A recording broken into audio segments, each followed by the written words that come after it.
When into Gegaraw series, maagang-maaga kaming nagpunta sa Calao. Sa entrance, pwede kang bumili ng mga souvenirs. Kumusta naman ang experience niyo? Ang ganda doon. Hi! Mag-jump for friendship tayo. Isa pa! Makikita dito ang isang chapel at it is a site where the oldest known remains of the early human species in the Philippines were found. Ano pong name niyo? Wilbur. Ano po ang sasama sa amin? It is a sight to behold. It is seated on Peña Blanca. Ito pala ang Pinakawayan River, one of the major tributaries of the Rio Grande de Cagayan. Orientation muna before going to the cave. Kasi ang cave na i-explore natin ngayon sa Canada. This is what I love in workshops and in traveling because it educates us beyond textbooks. The world is our teacher and we are her students. 184 steps daw dito, kaya mag-stretching muna tayo.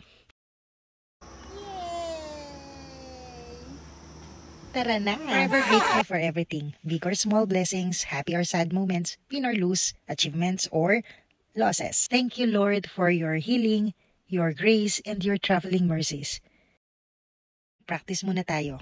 Wow naman, may pa-human drone si Kuya. Welcome! Ayan na, totoo na.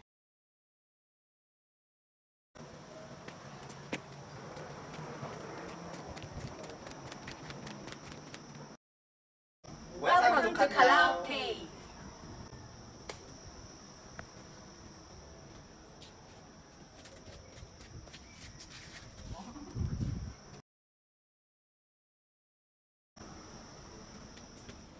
Welcome to Calao Cave. Sa buhay, kailangan nating maglakad at patuloy na maglakad. At habang naglalakad, nare-realize mo na ito nga ang buhay, parang life. Kasi life is not always smooth sailing.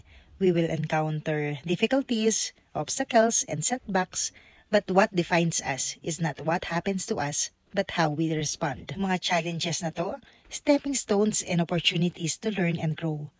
When we embrace our adversities with resilience and positive attitude, we will emerge stronger and wiser. May 5 chambers ito na pwedeng puntahan at ang saya namin natapos namin. Gusto pa nga namin hanggang 7 eh. Hindi na. Ito na nga, inakyat ko tong bato, mga 15 feet to 20 feet siya. And I realized that I have come this far. Dati bedridden lang ako. Dati naka-wheelchair ako.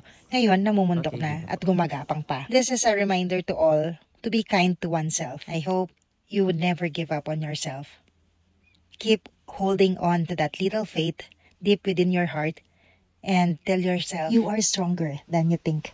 So have the courage to face the world when you feel tired. Thank you po, Kuya Wilbur. Next time na magpunta kayo sa Calao Cave, hanapin niyo siya.